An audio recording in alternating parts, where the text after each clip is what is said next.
Live, Your Worship. Thank you, Ms. Rousseau. Okay, Council, I'd like to call this regular council meeting of January 24th, 2023 to order with the adoption of the agenda. Someone want to make that motion for me, please? Councilor Cherry, seconded by Councilor Stapenhurst. All in favor? Motion's carried. Thank you. And adoption of the minutes of the regular council meeting of January 10th. Someone want to make that motion for me, please? Councilor Devlin, seconded by Councilor Lucelle. All in favor? Motion's carried. Any business arising from those minutes? Seeing none, I am going to go right into item 5A, development permit 2022-016. And I believe we have a presentation, Mr. Simon. Yes, Your Worship, I do have a presentation. Just one moment, Mr. Simon, sorry. I forgot, Councilor Orlando, you have a conflict. Would you like to? Yeah, I have, thank you, Your Worship. I have a conflict declaration due to a business relationship with the applicant, the entity. So I'm going to recuse myself for this item. So. Great, thank you for that, Councilor. All right, Mr. Simon, give us just a moment. No problem.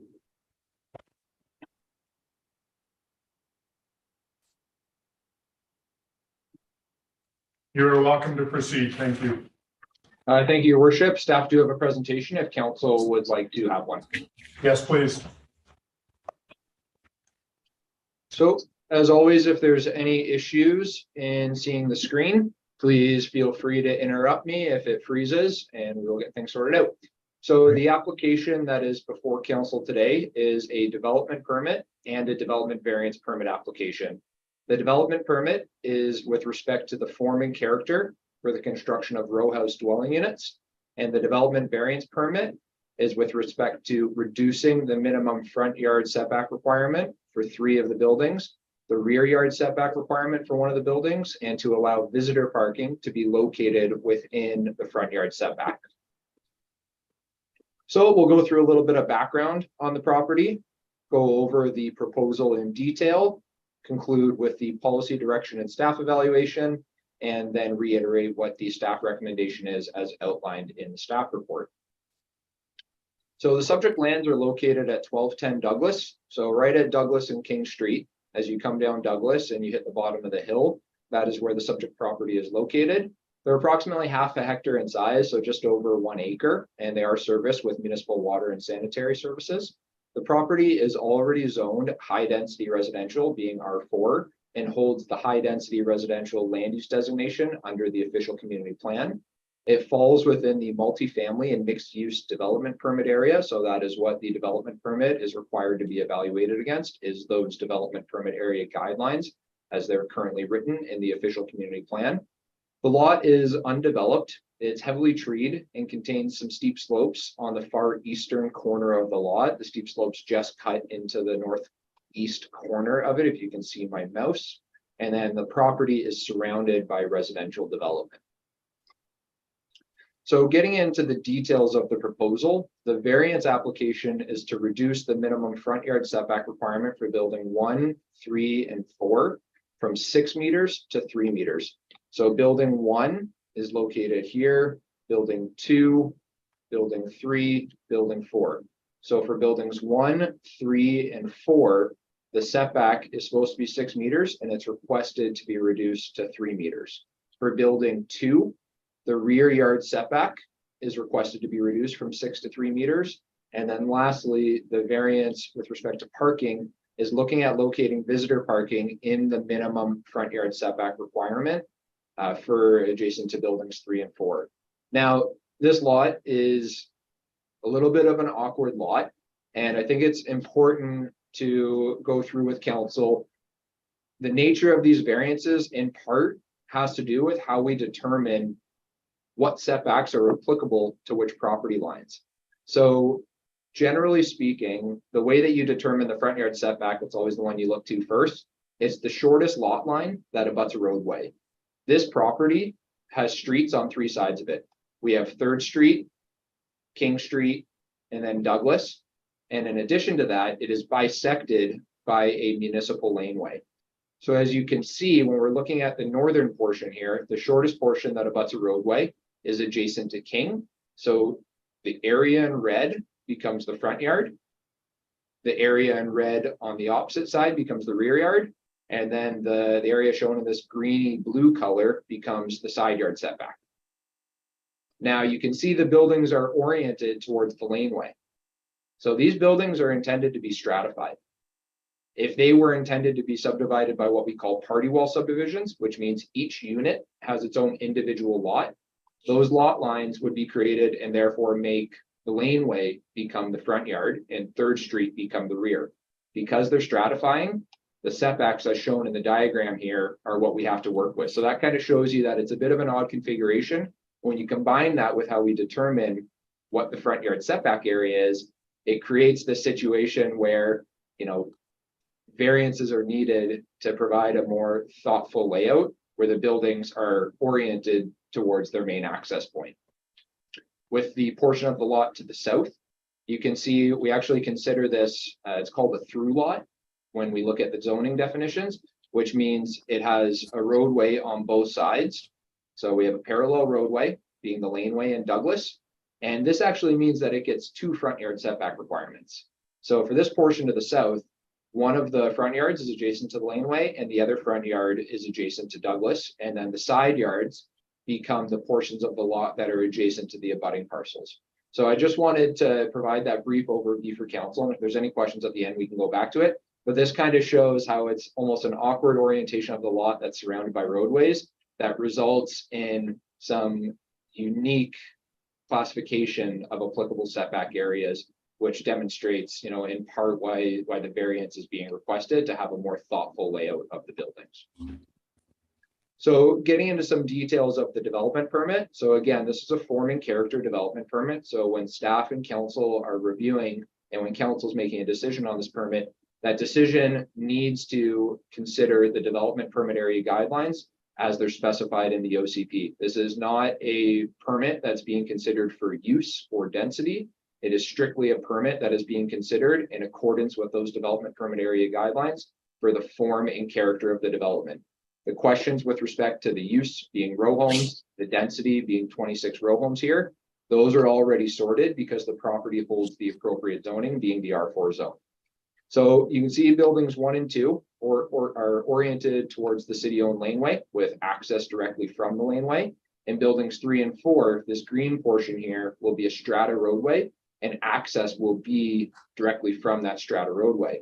Now, because these buildings 3 and 4 are going to be accessing from the strata roadway, it allows for more appropriate separation from the existing single-family lots at 1222 and 1202 Douglas, so that the rear yards are adjacent to the lot rather than the side yards. So it's a greater setback that's being proposed for those lots to minimize impact on adjacent residential lands. So there is 26 units that are proposed under the R4 zone. They are eligible to develop at 60 units per hectare. With 26 units, that gets them to about 57 units per hectare. Now, because they are zoned R4, they are eligible for density bonusing, which means should the developer wish, they could develop at a higher density if they provide amenities, typically in the form of affordable housing to the city. That is not being proposed in this case. The developer wants to develop in accordance with the baseline densities that are allowable within the R4 zone. Each unit will have a private yard with a minimum 22 square meters of usable open space. That's in alignment with zoning bylaw requirements. A small open space will also be completed bisecting buildings 1 and 2. This will have benches, a concrete walkway, as well as 4 bicycle parking spaces. It's intended for visitors coming to the site generally. Each of the unit will be, it will have an attached garage, so there will be secure bicycle storage within there. Landscaping is proposed around the perimeter of the development to screen any parking and to increase the visual appeal. And each row house will contain 2 parking spaces, 1 in the garage, 1 in the driveway. So they will be tandem parking spaces, as well as 5 visitor parking spaces are proposed. One of them being a parking space that's designed to be suitable for those with mobility limitations that would be centrally located in this area that bisects buildings 1 and 2. So getting into some details on the design, each unit is going to contain 3 levels with kitchen and dining located on the 2nd floor. The height of the buildings is 10.5 meters approximately, and that's to the midway point between the eaves and the peak of the roof. They are permitted to go up to 12 meters in accordance with the requirements in the R4 zone, but it's been kept to about 10.5 to try and ensure alignment with surrounding land uses. Each unit's going to contain 3 bedrooms, 3.5 baths.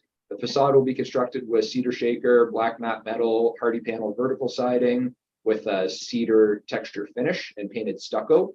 The stucco is, again, trying to ensure alignment with the materials of existing buildings in the area. One of the things to keep in mind, because this is a heavily treed lot, prior to issuance of a building permit, they're going to need a technical development permit. So that would be a separate development permit from the one that council is considering today. It is a delegated permit that staff will be deciding upon because it is a technical permit, and that would be for developing within an environmentally sensitive area. So a qualified environmental professional needs to come out on site and come up with a plan to guide construction to ensure minimal environmental impact in accordance with basic provincial guidelines and regulations to ensure that any impact to bird nesting habitat, riparian areas, wildlife corridors, things of that nature are mitigated during all phases of construction. So staff are supportive of the variance, and I won't get into details. They are specified in the staff report, but generally speaking, I gave a really brief overview of how the setbacks are ultimately determined on the lot. And it's not necessarily where the front of the building is, but because of the way the zoning definitions are and the way the lot is laid out, the setback arrangement is a little bit awkward. So that is the general justification for supporting the variance. When we look at the rear yard setback for building 2, that is adjacent to a city-owned lot, and there is no anticipated operational impact. The setback of 3 meters, or just over 10 feet, would still be maintained. When we look at the location of the parking area as well, again, this is going to be maintained by the strata, and the location within the front yard setback is not anticipated to have any visual or operational impacts. Therefore, staff don't see any issues with supporting it.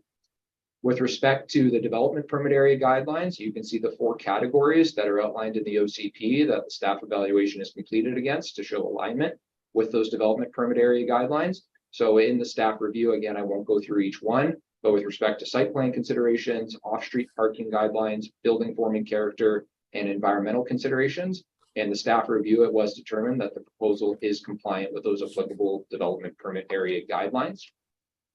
With respect to public consultation, because there is a variance that is requested in accordance with Section 498 of the Local Government Act, notification to property owners is required. So for the development permits are non-discretionary. They either align with the guidelines or they don't align with the guidelines. It's not a factor that council can render a decision to refuse a development permit. It's only comments on whether or not the proposal aligns with those guidelines. So no engagement is needed for development permits. For the variance permit, 64 properties within a 100-meter radius received a letter from the city on January 12th. So that's about 13 days prior to council consideration. The legislation and the city's development approval procedures bylaw requires the mail out to occur 10 days prior to council consideration. We usually try to go a few days early to allow some time for the actual mailing process to occur. And the staff and corporate officer can correct me if I'm wrong in this. I believe we have received 7 letters in response to the variance that should be included in the council package. So the recommendation from staff again is to approve the variances and to allow for issuance of the development permit. And then lastly, a resolution to require payment of landscape security prior to issuance of a future building permit. Thank you. This concludes my presentation, and staff are available for questions should council have any. Great, thank you, Mr. Simon. I appreciate the presentation. I'm going to ask council to put the motion on the table, and then we can have a wholesome discussion on that. Someone want to put the motion on for me, please? Councilor Lucian. Thank you. I move that development variance permit DVP 2022-012 be issued at 1210 Douglas Street, Lot A, Section 34, Township 23, Range 2, west of the 6th Meridian, Kootenay District, by the following variances to zoning bylaw number 2299, A, Section 6.5.5, front yard setback requirement 1, to reduce the minimum front yard setback requirement for building 1, building 3, and building 4 from 6 meters to 3 meters. 2, to reduce the minimum rear yard setback requirement for building 2 from 6 meters to 3 meters. And B, section 13.5, location and site of parking facilities. 1, to allow for visitor parking to be located in the front yard setback area. Seconder for that motion, please. Councilor Stapleton. Discussion on the motion. Councilors, any comments, any concerns? Do you want to talk to any of the emails that you've received that are in your package? How do you feel? So I'll go around the table. Councilor Palmer, you'd like to speak? Thank you, Mayor Souls. Just a question on the environmental sensitivity. If I understood Mr. Simon correctly, that's part of the technical review, and I'm wondering about that corner on the east side. And so I guess one of the letters did note, about, I think we're aware, there's some bears that go down in that area. There's some issues around there. Of course, it dead ends on Douglas, but just any comments about that, or is that outside the scope of our decision-making at this point?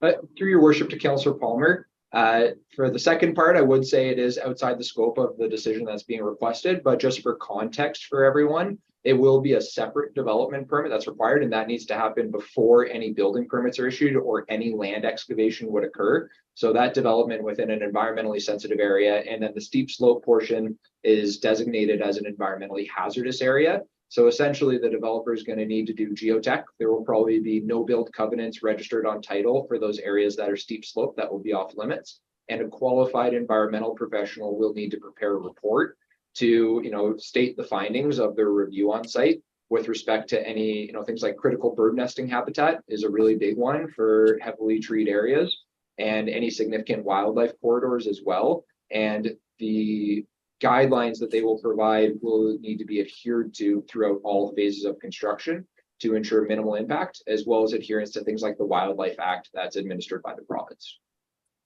Okay, that's helpful. And then just for clarity, I understand that's not within the purview of our decision on this, but that unit 16 looks like there's a possibility that it could be impacted when you look at the environmental impacts at the technical level, possibly. I'm just looking at its proximity to the steep slopes. Through your worship, there's, generally speaking, within this area, what we've seen is a geotechnical report is going to come out based on the findings of a professional that will outline what requirements need to be satisfied to ensure that construction for the intended use can commence in a safe manner. So if there are special considerations that are needed for unit 16, if it gets too close to the steep slope and a retaining wall, for instance, needs to be constructed to ensure slope stability, then that's something that the geotechnical engineer would recommend before we issue a building permit. All right. Thank you. Thank you, Mayor Souls. Thank you, Councillor Palmer. Any other comments from council before I weigh in? Councillor Stapleton. Thank you, Your Worship. Just through Your Worship to Mr. Simon, in the letters that we've received, there's some concern regarding the use of this property for Airbnbs. Just to reiterate, that's not going to be a possibility because of the zoning. And then also on that note, public consultation hasn't been required. Like, this didn't have to go to like a public forum for this development because of the zoning. Is that correct? Through your worship to Councillor Stapleton, for your first question, that is correct. The use of the property for short-term rental purpose, even if the owner resides on site and wants to operate it as a classic B&B, that is not permitted. B&Bs are only permitted in single-family dwelling, and whole home rentals on a short-term basis are not permitted under this zone. And with respect to public consultation, that is also correct. For development variance permits, the standard process that the city employs is a landowner notification requirement, aligning with the Local Government Act, 10-day mail out prior to council consideration. Great. Follow-up? Just one last question, Your Worship, through the chair to Mr. Simon. Could you please just quickly touch on the snow removal and the stormwater and sewage runoff? There's been some concerns regarding those two items for this. Through your worship, I will speak broadly to it, and I understand Mr. Black is probably in the room, who is certainly more equipped to answer these technical matters. But generally speaking, the applicant does provide conceptual level information to make sure that things are feasible at things like development permit stage. So they have outlined snow storage areas on their site plan. Anything above and beyond that would be required to be trucked off site, which would be the responsibility of the strata.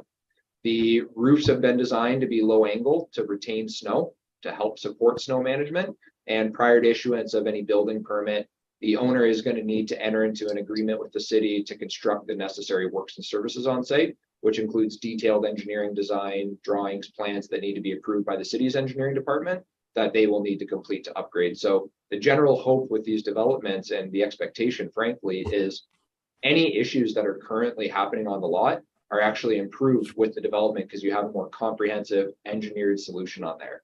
Mr. Black may be able to speak a little bit more to that specifically on site. So I will pass it off to him if he has anything to add. Mr. Black. Thank you, Your Worship. Mr. Simon stated it very clearly. In addition to the on-site, will also be getting sidewalk in the front of the project. Also, snow management as described, storm drainage. We do have some pipe in the ground in Douglas Street there, and so modeling will be taken care of to ensure that we can have the capacity if additional runoff has happened. If there is no capacity, typically we require all new developments to retain any additional runoff due to imperviousness increasing on the site to be maintained on site so that the runoff is not going to change. We're in a sump condition here anyway, and so obviously the water has to be dealt with on site in this location. Great. Follow up, Councilor? One last question, just in regards to one of the letters that we received expressed some concerns regarding parking along Douglas Street and how that's kind of a thoroughfare for cyclists and pedestrians and snow removal. I just wanted to, maybe we could briefly touch on that and how we're going to address that either, at this time or in the future, with, in regards to bylaws and parking. So I'll turn to Mr. Black. He's our parking guy and engineer, and I want to say just with what I see with the on-site parking is a bonus, but Mr. Black, please. Thank you, Your Worship, to Councilor Sailors. Yes, parking is accommodated on site. As you're aware, there is no overnight parking on our streets in the winter seasons to minimize impacts to our snow removal processes. Our transportation master plan has identified this area as part of the ultimate active transportation network. And so we may need to sacrifice parking on one side of this road for the whole length in order to accommodate active transportation, a bicycle lane. So in the big picture, staff are not worried about the impacts to Douglas Street due to parking from this development. And if it does become an issue, we can certainly address that in the future with signage and appropriate bylaws that would come forward to council for consideration. great, thank you, Mr. Black. Thank you, sir. Thank you, Mr. Black, and just note that currently in that area, we have parking on the west side of Douglas Street. And for years, it's been that way where there's been parking on one side and not the other, and off-street parking and accommodated. One comment that I'll just deal with was we granted another landowner an easement across our property because we have our property there, and concern from them that the snow storage from this development would block access to their ability to get to their property. And basically because this is a city-owned laneway, that would be kept open, and we would be storing our snow if we're clearing that and placing it where we would impede somebody's access to their property. Is that correct? Through your worship, that is correct. The owner of that one parcel has council's blessing to have an easement across our property at the time they go to development and a big building permit is issued. And so until that time, there is not this formal agreement to minimize the snow removal. But once they are issued a BP, then we have council's blessing to authorize an easement for access to that parcel through this property and through the Strata Road, at which time no impacts to snow removal. Great, thank you for that clarification. All right, any other comments or questions from council? Councilor Cherry? Thanks, your worship. Through the chair to director, sorry, not director, Mr. Simon. Can you comment on how wide the city laneway is going to be if we allow these setbacks? Through your worship, Councillor Cherry, the laneway, I believe right now is 6 meters, and that would not be impacted with the proposed development and with the reduction in setbacks. Okay, is that wide enough for two-way traffic as well as appropriate emergency risk, fire?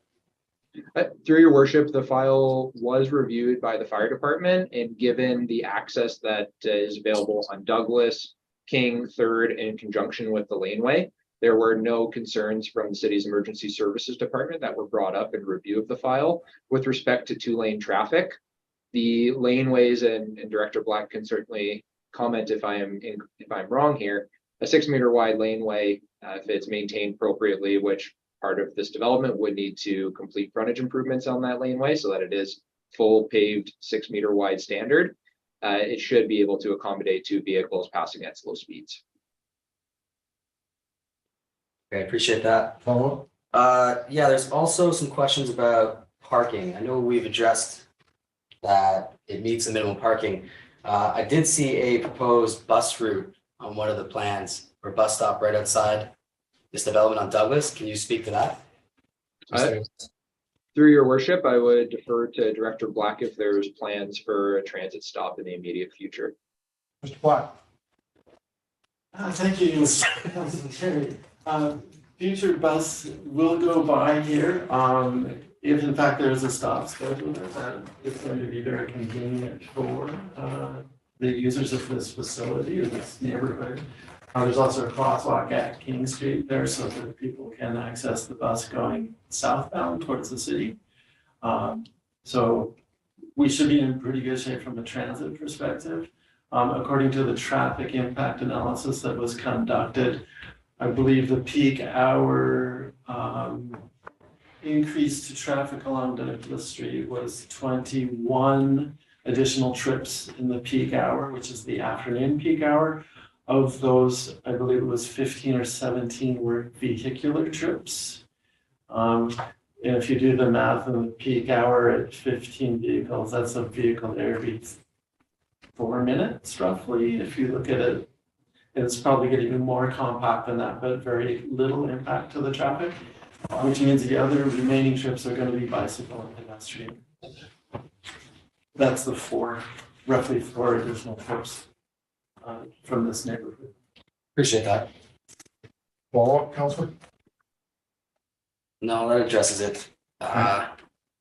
Any other comments, questions? Councilor Stevenhurst? One last question, your worship, through the chair to Mr. Simon or Mr. Black. The zoning bylaws, we seem to be getting a lot of variances. Is that partially due to the fact that our zoning bylaws are outdated and need to be updated? Is that kind of why we're seeing so many variances on these applications? Mr. Through Simon? your worship to Councillor Stapenhurst, I would say it's related to 2 reasons. One, certainly being that we have a bylaw. We did a really great update in January, and I don't want to detract from that, but you're going to be seeing a committee of the whole presentation soon. That's the next phase where it is the in-depth comprehensive review. And we obviously hope with that update that we will negate the need for some variances, certainly. The other fact is Revelstoke is an old town. We have survey plans that date back to 1890. And when these plans were done in some office in Toronto that aren't accounting for topography, access, what roadways can actually be developed, we wind up with some real awkward shaped parcels that have trouble meeting the standard specifications as contained within the zoning bylaw. So no matter how great of a zoning bylaw we write, I do always feel that we still will get these one-offs where we have some awkward lot configurations that there's no way around it. They're going to need variances to be able to build, but we will certainly be looking to minimize that. And one of the things that we will be examining with that zoning bylaw rewrite is looking at some additional provisions. We have some in the bylaw right now, but we want to expand on them. Additional provisions for irregular shaped lots to try and maximize building envelopes on them to negate the need for so many variances so that landowners actually have usable space rather than a variance for every time they want a shed or a garage. Great, thank you, sir. All right, Councillor, I'll ask one last time. Any other comments, Councillor Devlin? Through your worship, I don't know if this is a Mr. Simon question or a Ms. Floyd question, but do we have the option to do a public hearing given the amount of letters we've had and the concern from the public? Through your worship to Councillor Devlin, certainly something that I will need our corporate officer, Ms. Floyd, Director Floyd's feedback on. My view is this is a development variance permit and we need to be following the legislation as it's written. And I do think that a public hearing is a slippery slope in one respect, because when we open this up so much, it gives the impression to the public that the decision that's on the table today is, in the grand scheme of things, a bigger decision than what's being requested of council. When we open up the public hearing, it starts to give the idea that the development itself is up for question, where the property is already zoned for this use and already zoned for the density. So I just want to make sure that if additional public engagement opportunities are opened up, that the expectations can be managed. And with respect to legislative proceedings, whether or not we're allowed to hold a public hearing, I would defer to Ms. Floyd because usually it's just related to bylaw amendments. I'm just going to weigh in before. So council, just to be aware, this is already zoned for this development. It's going ahead, whether it's something that we like or not like, it's definitely going forward. From a legislation perspective, this is not a development variance permit, doesn't require a public hearing. And public hearings are not suggested for this sort of thing. We've heard from the public through their letters, their concerns, and I think our staff have addressed those concerns today. So my feeling is this is going forward. We're not going to have a public hearing, but we have heard the community, their concerns, and that's pretty much it. Now, Ms. Floyd, do you have anything further to add? I have nothing further to add, Your Worship, other than the letters are the form of public input. A public hearing is not appropriate for this type of application. Thank you. Agreed. Okay, thank you. All right, does that answer your question, Councilor? All right, so before I'll call a vote on this, I just want to say that our staff have done a good job in my mind of helping us understand the setbacks, where they are, how they are. Makes it clear to me that this really is a good development. History, as I go back years, because I can, is that there was an old motel there at that spot years ago. And so this development really is not it's not bare land. There was things there in previous years. I think this is appropriate. I believe this came to APC a while ago. Is that correct, Mr. Simon? And any comments from APC from back when they saw it? Was pretty much in agreement with what's presented today, if I remember correctly. Through your worship and to all of council, there were comments from the APC. You'll note it on page 10 in the staff report under others consulted. And one of the items, so generally speaking, APC did pass a resolution stating that it was consistent with the applicable development permit area guidelines, but APC did request the applicant to go back and consider further building articulation, color differentiation, and architectural features to try and increase the aesthetic appeal from Douglas Street.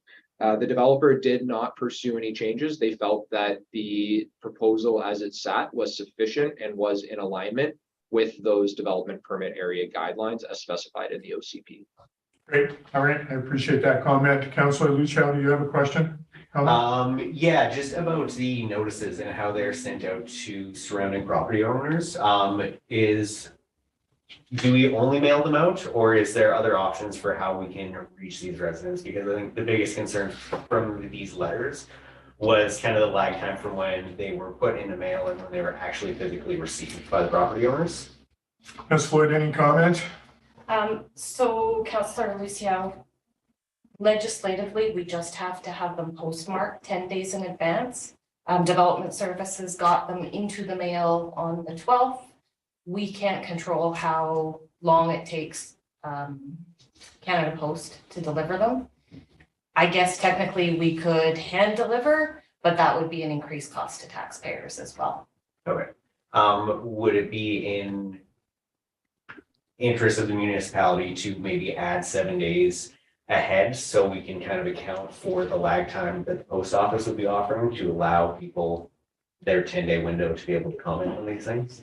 I'll get to you in a moment, Councillor. So the legislation is pretty specific with the 10 days. You can't do it any more than 10 days in advance. Okay. Councillor Palmer?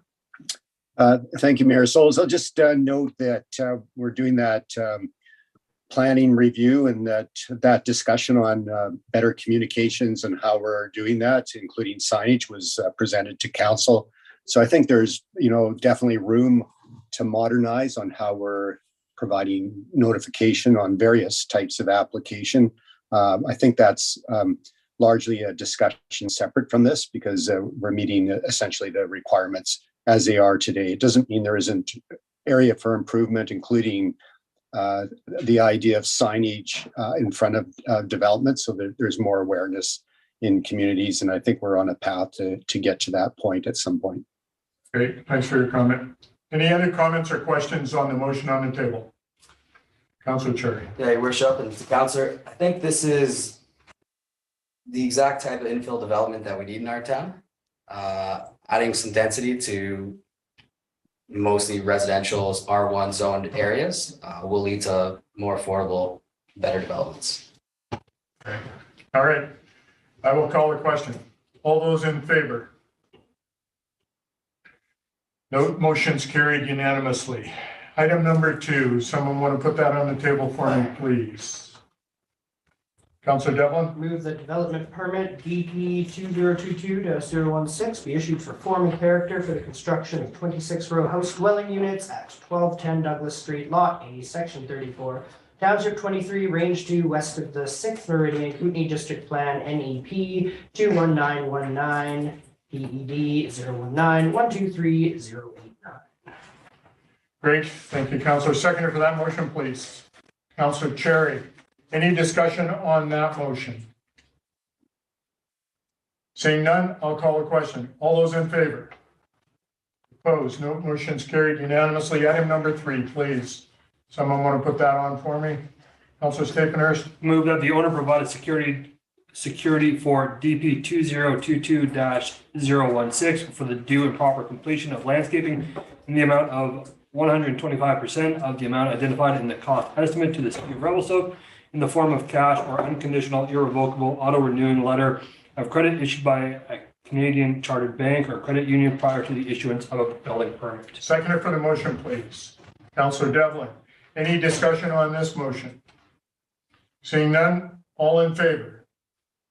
Opposed? No, motions passed unanimously. Thank you. Can we allow our councillor back in, please?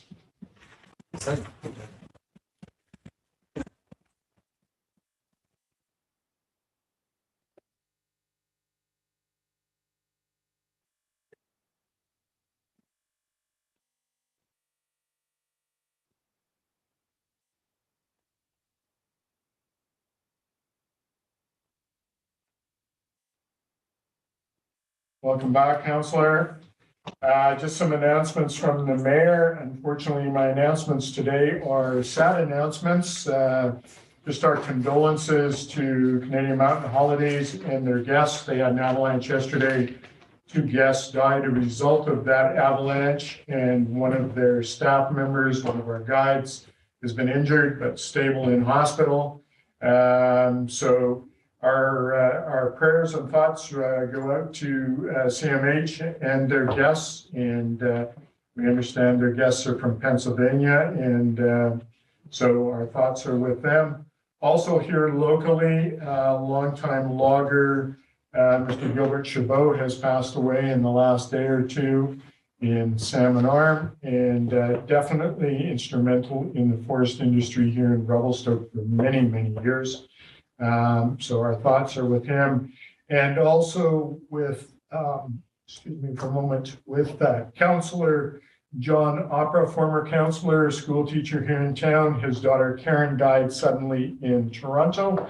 And so our thoughts are with him. He had dedicated many years of his life to the city through council, but also as a teacher and principal in our education system. So just wanted to let the community know of these people who've gone and our support to their families.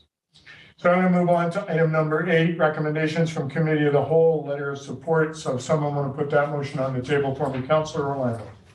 Your worship, yes, I move that a letter of support be provided to the Revelstoke Community Housing Society for their application to access rapid housing initiative funding. Seconder for the motion, please, Councillor Cherry. Any discussion on this motion? Your worship, yeah, I can provide just a little bit of background. The Revelstoke Community Housing Society is applying for funding through an initiative. They're working very hard on that. There's a lot of activity going on, including weekly meetings, a lot of paperwork. And as part of the application, they're seeking support from council for their initiative. I just want to commend the volunteers and staff of the society for all the hard work. I know this has been quite a lot of work, including staff time as well. City staff time working on this project, I think is great, and I would encourage everyone to support it. Writing a letter, yeah. Any other comments from councilors? Councillor Palmer? Thank you, Mayor Souls. My understanding is this was discussed in a closed meeting that I was unable to attend. There isn't any attachment. So is that information that was in the closed meeting going to be released to the public in its entirety? I've seen the documentation, but because it was in the closed meeting, I don't feel that I can comment on that. Ms. Floyd, any comments? Yes, Your Worship. Councillor Palmer, it will be released during the February Committee of the Whole in-camera meeting. Okay. I guess just on the on public accountability, that raises some concerns, certainly from my perspective, without disclosing exactly what we're doing here. You know, I'll admit that I'm a bit confused as well, but without that disclosure, I would have difficulty supporting it. It seems like a bit of an open check scenario. I'm just wondering, possibly through the director or whoever is appropriate, by providing this letter of support, are we making any commitments, financial commitments, on behalf of the taxpayers, including the disposition of land? I'll try. Mr. Parliament. Thank you, Mr. Mayor. To Councillor Palmer's question, this is what I understand with the work of CED, Revelstoke Housing Society, and Altus Group. So the first grant, which had a deadline of January 4th, was the REDUP grant. And the REDUP grant is a provincial program where municipalities looking to transition from a dependent industry into a new industry, and in our case, that would be forestry, are encouraged to apply as we transition from old industry to new industry. And we obviously know what our new industry is, which, you know, tourism, service sector, et cetera, et cetera. So we applied for that funding. That has a total funding allocation of $500,000. Hopefully we receive that. And in that application, we were putting a strong case to address affordable housing, seasonal housing, employee housing.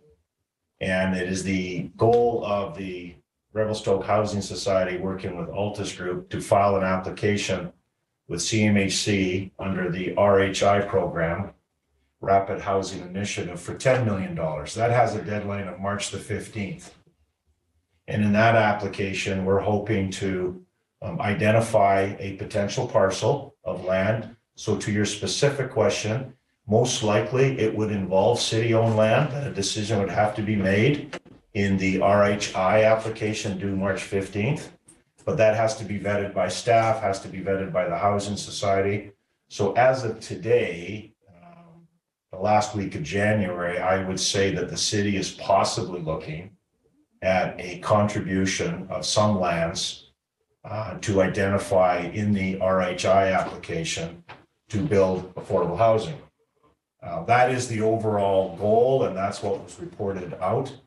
And in terms of any other details, I think CED or the Housing Society could answer. But I know the Housing Society is looking for support from council to avail themselves our resources, exactly the staff and any other in-kind contributions the city can offer in that application. Thank you, Mr. Parliament. Ms. Braun has just joined us. Ms. Braun, did you hear part of that conversation? Would you like to weigh in regarding RHI funding application for the Community Housing Society? You're muted.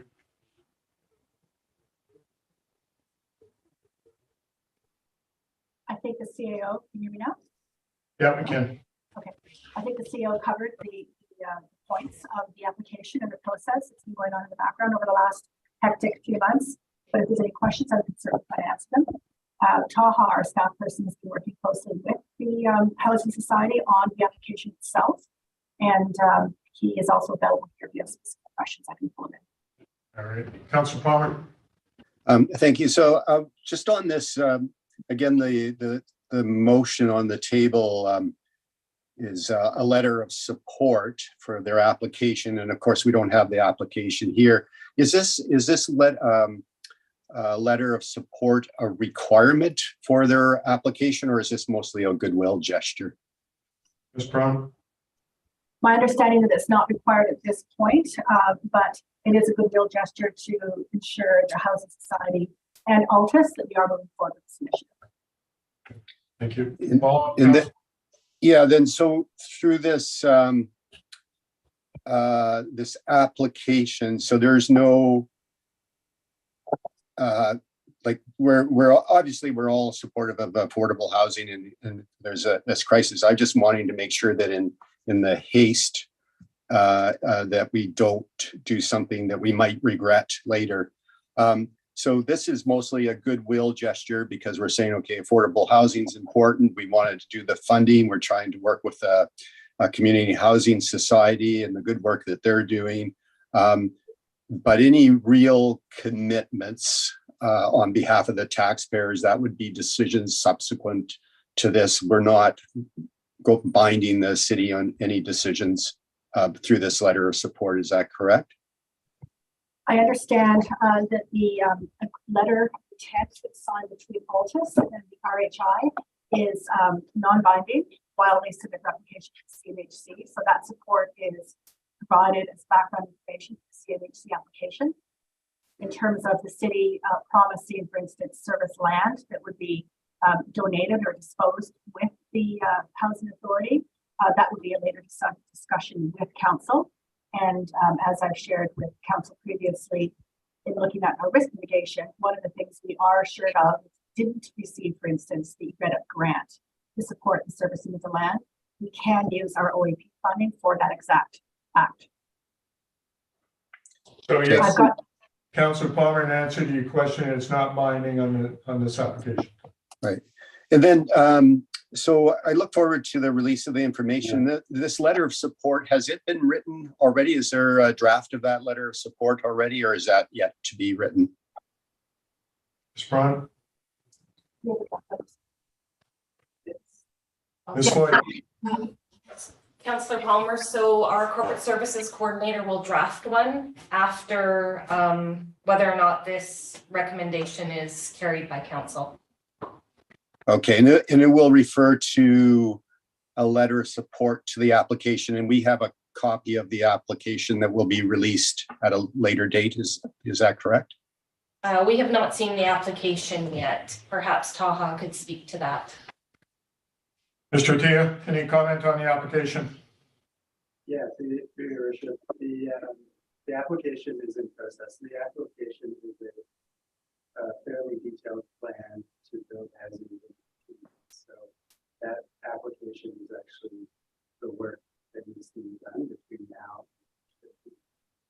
And so the city of Revelstoke would be requested to sign this letter of support indicating that the housing society will be supported through this to make that application successful. With the land, the servicing, the commitments that will ensure strong. All right, so we can barely hear you, but I'm understanding that that the Housing Society basically will go forward with their application. It hasn't been put in yet, or it's in the works. Is that correct? Yeah, that's good. All right, good. Follow up, Councilor Palmer. Yeah. So I know I'm being a little bit of a stickler on some detail here. I'm definitely supportive of, finding these resources and how we go about. And I thank Ingrid and your team there for the work that they're doing on finding some incredible funding opportunities. I really, really applaud that. I personally cannot vote in favor of the motion because I'm asking, it's saying that I support something that I haven't even seen. So I know it's a little technicality and it's probably just a motion of caution there. Anyway, we'll proceed from that. Thank you, Mayor Souls. Great, thank you, Councilor Palmer. Any other comments or questions from council? Seeing none, I'll call the question. All those in favor? Opposed? Note that Councilor Palmer is opposed. Balance of council in favor. This motion is passed. Thank you. Moving on to 9A, fees and charges amendment bylaw 2350. Someone want to put that motion on the table for me? Councilor Staples. Move that the fees and charges amendment bylaw number 2350 be read a first, second, and third time. Second for the motion, please. Councilor Cherry. Any discussion on the motion? I think quite appropriate. We've read through these, at least I've read through all these fees and charges and quite pleased with them as we move forward. So I'll ask one more time, any other comments from members of council? Seeing none, all those in favor? Motion's carried unanimously. Thank you. Moving on to item 11A, staff reports. Councilor Orlando. Yeah, Your Worship, thank you. I have a declaration of conflict of interest due to business relationship with the applicant in this item. All right, thank you. Appreciate that.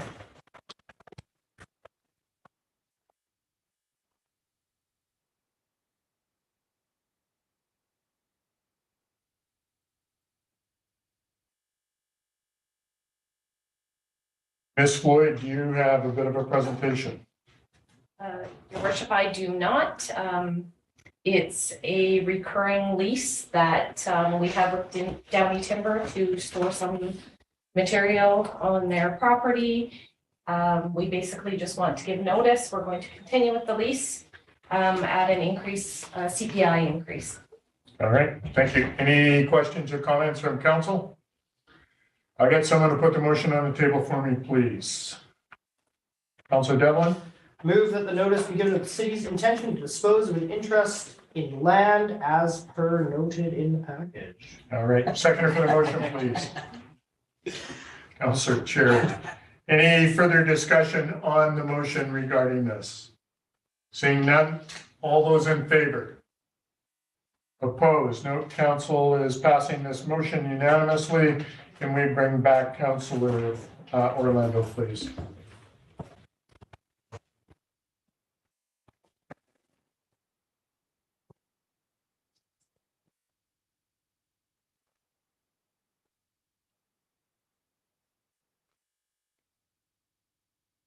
All right, council, we're going to go into item 13, communications, Public Infrastructure Committee meeting minutes of November 16th. Any comments from council regarding that? Any comments, Councilor Palmer? Yeah, thank you, Mayor Souls. That was our inaugural meeting of the Public Infrastructure Committee, and just thank staff for the work. It's giving us an opportunity to dig a little bit deeper in some of the projects. There's a lot on Mr. Black's and his team's plate for things to be done, and he's provided a good outline of that, and looking forward to working on that committee. Thank you. All right, thank you. Moving on to item B and E. So the Planning Heritage Advisory Commission meeting minutes of December 5th and January 9th. Councilor Cherry, you want to elaborate? Thanks, Your Worship. I appreciate being a new representative of this group. They are currently working on the Heritage Management Plan update. So far, over the last two meetings, we've looked at phase 1 and 2 of the draft. Currently, we are waiting for some more feedback before moving on. I'd also like to make an announcement that Heritage Week will be February 20th to 25th. Kathy English will be putting on an event at the museum. All right, thank you, Councilor. Any comments from council on that?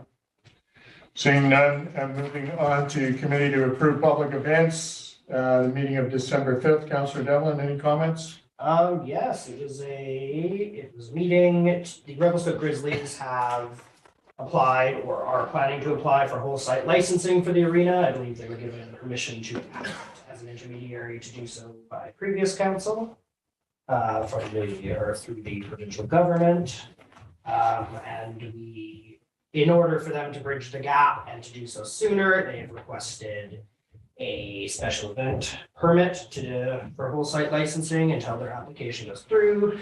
We have put that on the wayside, bearing some security concerns that we've requested that they meet.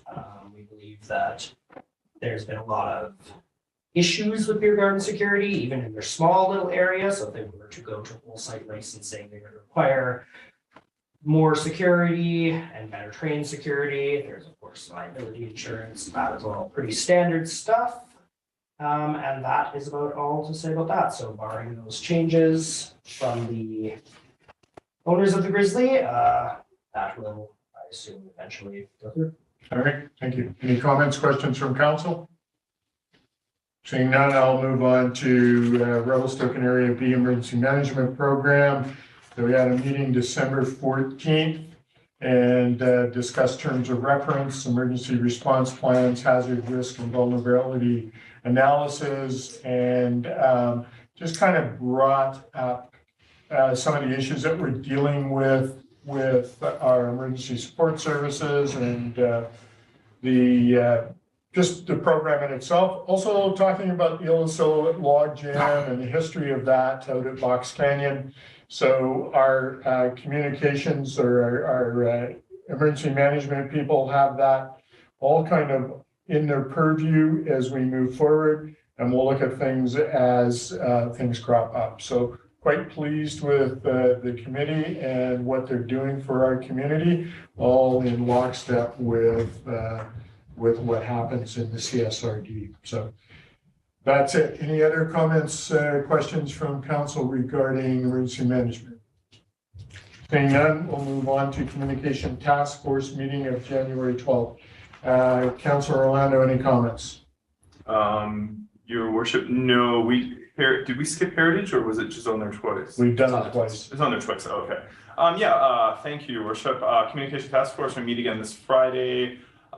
For council, I think the next first step will be a committee of the whole meeting. We're going to be bringing a bunch of items for consideration for staff and council at the committee of the whole meeting in February.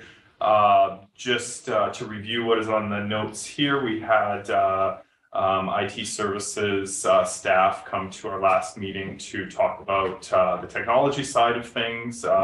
As is reflected in the minutes, they were advocating for customer relationship management, CRM tools for the city to use in their processes so that the staff is able to better intercommunicate with each other when dealing with individuals or groups, and that can be a full range of things, from like an applicant for a building permit to somebody who has an issue of they're raising with the city. We also had a presentation from the Director of Community Economic Development, and As I mentioned, we also discussed the email program. As I mentioned last time, we're working on two main initiatives, and that is number one, sort of short-term interim things that we can implement in the next few months. Then moving towards a longer-term plan. So yeah, if anyone has any questions anytime about what's going on, feel free to ask. I got Thank you. Is it appropriate to ask a question now? Sure. Thanks, Your Worship.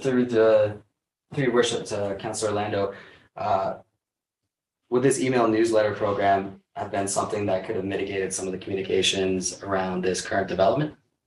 Approved? Current. The one at the Douglas Street. Yeah, I don't want to speak I speak generally just because I recused myself for that thing, but the idea for the email newsletter, the city had one. It was short off in 2019 and 2020. We're hoping to reinstate that.